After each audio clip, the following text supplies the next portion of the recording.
1968, July 10 to 11.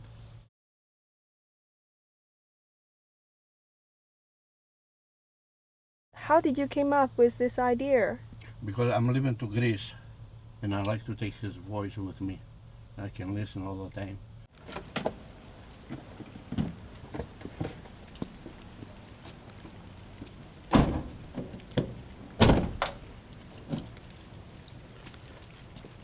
Just like my cigarette. All the time I want to open a cigarette. It's the same thing, you know, because it's your life, it's your pain. Because not have any doctor to go to stop your pain. She's my doctor. She stopped me. What did she say to you in the tape? Oh, to don't marry to Greece, to come back single. You know, and give me a lot of kisses. You my first boyfriend. You, I don't want to any another person in my life. Just you and me. And the time I come back from Greece, what do you want to marry? And she laughing. She say, I'm too young yet, you know. But first time, she say, if you come to my parents, maybe my parents not say yes, but after decide me and you.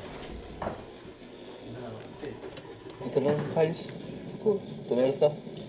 If you come, what play you get taken? You say everyone. Fie. Soy così micri. Io mi grido. Oye! Nie, ty ganze skazy, krymaszyne. Ito lang, Halis. Tumerta. Fie. Soy così micri. Io mi grido. How many times did you play this tape? The days I can count. The days I have my heart pain, my life, maybe every day. How did you keep this for 30 years? This is my life. The time she left. It's I keep myself every day to listen, to feel, to close my heart to that. I mean, so many things in your vans and I don't keep it before my van. I keep it some in the basement. basement. Yeah. So your wife didn't know about it. No. One time, she cleaned the basement. Years ago. And myself, that time, I make copy the tape in case I lost it to have another tape. And after she cleaned the basement, on top of the finish, the beams and with the cement, she find the tape because she cleaned a good place you go to clean the basement that on top to the foundation. But I don't ask to give me back because I have a copy. you know. This is the letter. The time you sent to in Greece, my village, to send me the papers for marriage, the city hall. Oh, bye. You said this letter is 1968 September. Maybe have the day someplace,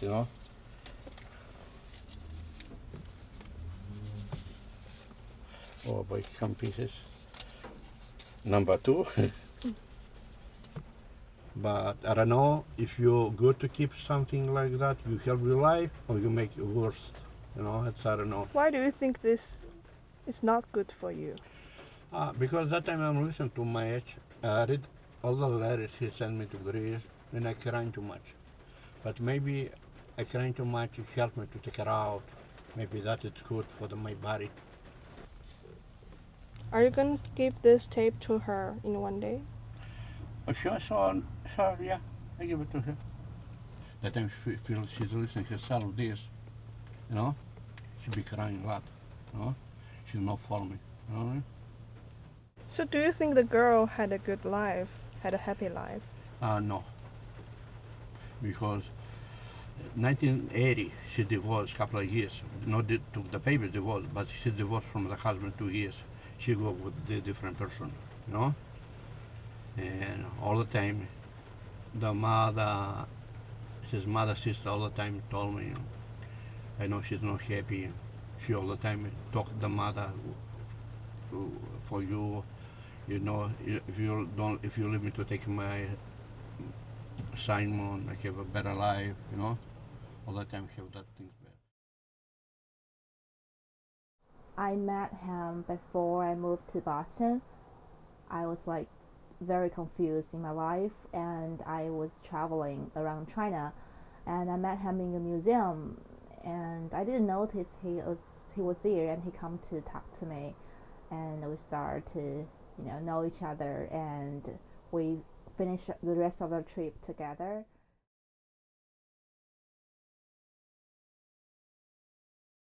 We never really have a real relationship because I think we're so far away from each other. He's in Beijing, and he is older than me. I feel like it's no possibility there, although we are kind of in love.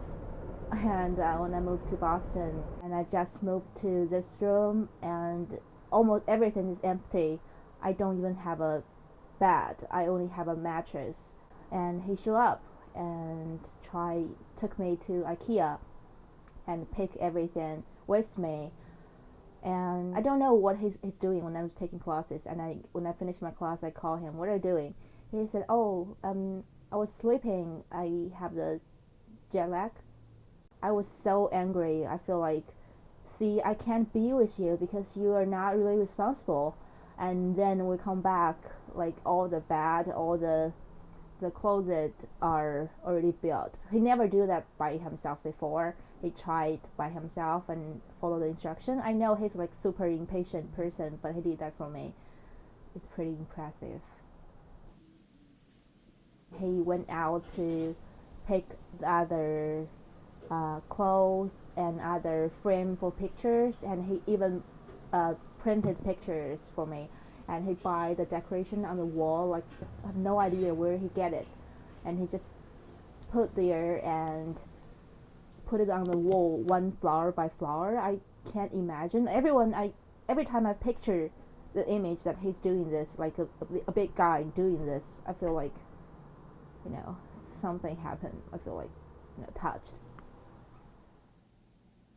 Basically, he built this room for me, so whenever I'm here, I can somehow feel him.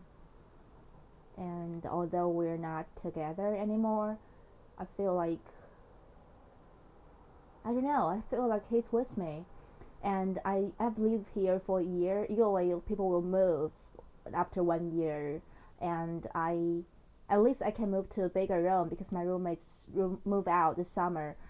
I tried to move, and I finished half of them, but I feel like I can't do it because if I move to even the next door in the same apartment, it's not the room he made it for me anymore.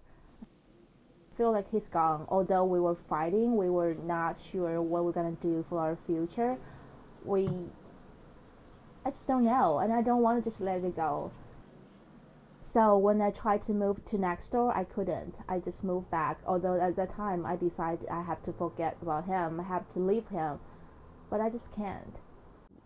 Although we're not together anymore right now, but I feel like I wouldn't force myself to forget about him because it's impossible. You have to live with it. It's like this room. I know eventually I have to move out. I'll move away. I'll move to other cities and move back to China. And no matter what, this room will not be here in the future. But I just want to stay here as long as I can, so I still can have the home here. It's not just because I've lived here for a while. It's really because of he made it for me. And probably in our life in the future we can never have a real home together because we can't be together because there's so many issues in our life. But I feel like this was our home. So Dana and I met at a party at her friend's house. I was 19, summer before starting school. And we, something happened when we met at the party. We just kind of fell in love.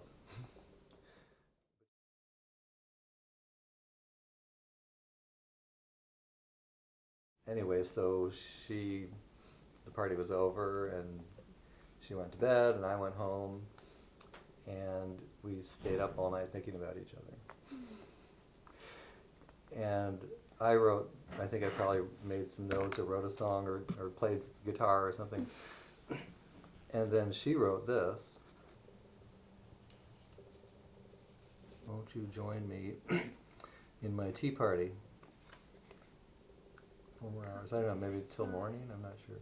Cosmic Fly will be here. Here, now he's here. You better get to the tea party because I want to meet Cosmic Fly. More drawings. She may have been smoking pot, I'm not sure. Meet me there or I'll take you there. I don't have anything left to say. So that's about it. So anyway, I was surprised that after... She gave you all this in once, or? Well, she gave it to me the next day, yeah, in all together. And somehow, despite all these years and traveling and many moves, it stayed somewhere, and I found it in a drawer. And she was my first real girlfriend. I mean, one that, I could say, this is my girlfriend. I met her parents, we had Thanksgiving together, all those things. But it did end around my senior year of college. And I'm not quite clear how it ended. We have different versions of it. But I thought that we went on a bike trip over the summer, and we came back,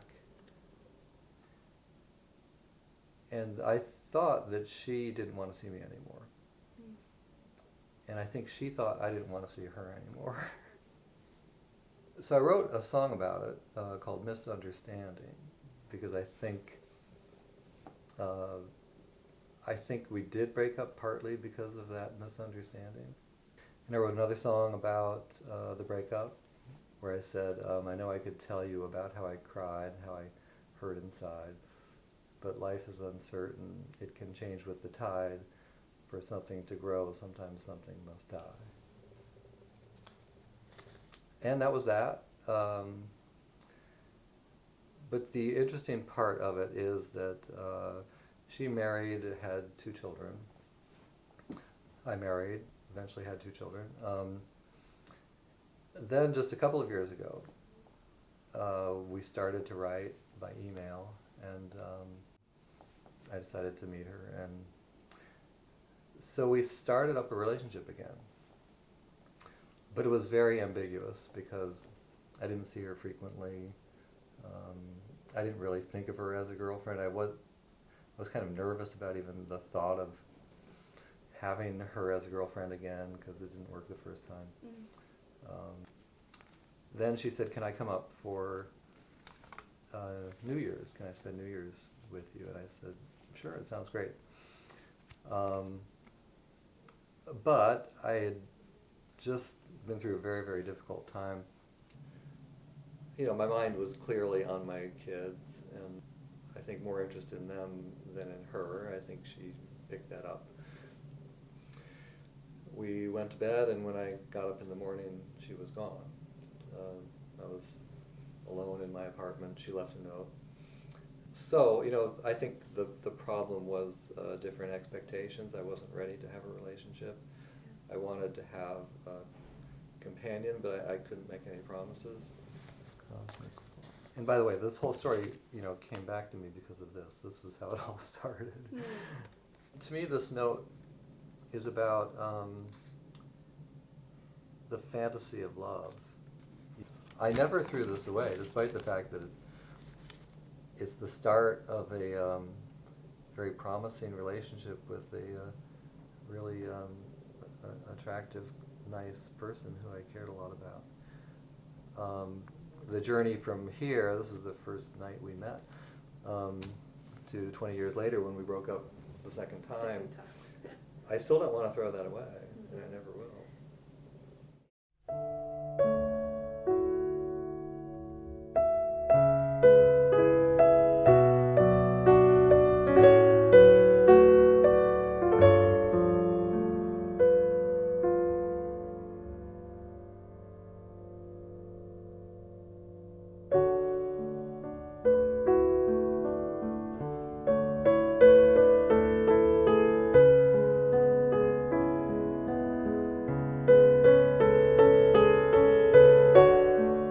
God gave you two things to be happy: love and romantic.